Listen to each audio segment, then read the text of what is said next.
अंतिम छोर पर रहने वाले बच्चे को भी शिक्षा दें और वो भी वंचित न रहे, हमारी नजर उस पर है। कोरोना संकट का असर भारत की शिक्षा व्यवस्था पर भी। बंद है शिक्षण संस्थान। मानव संसाधन मंत्री रमेश पोखरियाल निशंक ने बीबीसी से बातचीत में कहा, पढ़ाई के लिए क्या है सरकार का प्लान। स्वागत है आपका बीबीसी दुनिया में। मैं हूं सारिका सिंह। कवर स्टोरी में आपको बताएंगे भारत में स्कूल कॉलेज जाकर कब पढ़ाई कर सकेंगे छात्र। कोरोना वायरस के दौर में जब सब कुछ बंद है तो स्कूल कॉलेजों के दरवाजे भी बंद हो गए। भारत में प्राथमिक स्कूल से लेकर विश्वविद्यालय तक के 33 करोड़ से ज्यादा छात्र छात्राएं घर पर बैठ गए। क्या संकट के इस वक्त में सबको मिल पाएगी शिक्षा? ये सवाल छात्रों से लेकर अभिभावकों तक सभी पूछ रहे हैं। कवर स्टोरी में आज इसी का जवाब।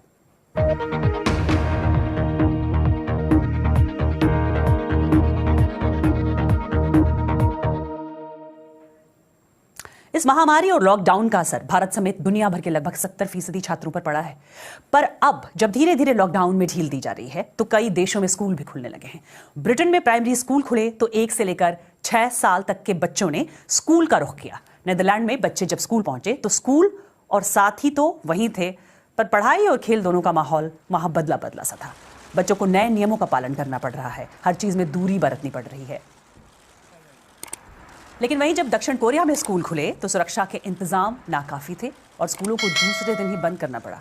इसराइल में भी 7,000 छात्रों को क्वारंटीन किया गया है, 40 से ज्यादा स्कूल बंद कर दिए और अब भारत में भी स्कूल खोलने की चर्चा है।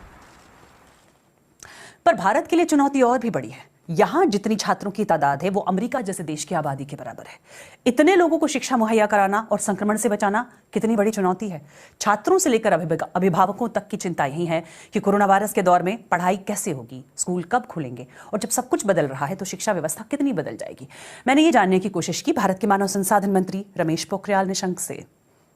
हमने कहा जो छूटे हुए पेपर हैं वो समय पर होंगे।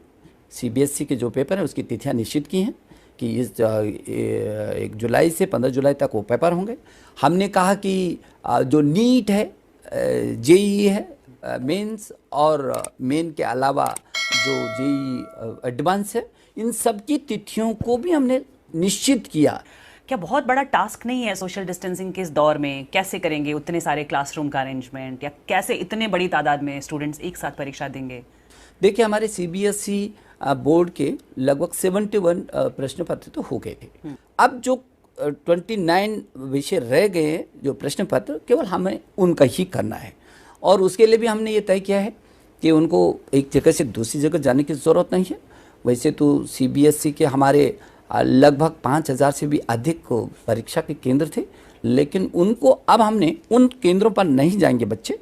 अब जाएंगे बच्चे तो अपने ही स्कूल में उनकी परीक्षा होगी। लेकिन उस ग्रेट डिजिटल डिवाइड का क्या, जो इंडिया में आज भी 23-24% लोगों के ही घरों में इंटरनेट है और गांव में कई बच्चे तो मोबाइल फोन पर ही डिपेंडेंट हैं, उनके पास डेस्कटॉप भी नहीं होता है कि वो पढ़ाई करें। तो ऐसे में आपको क्या लग रहा है कि सबको शिक्षा मिल रही है ऑनलाइन पूरी?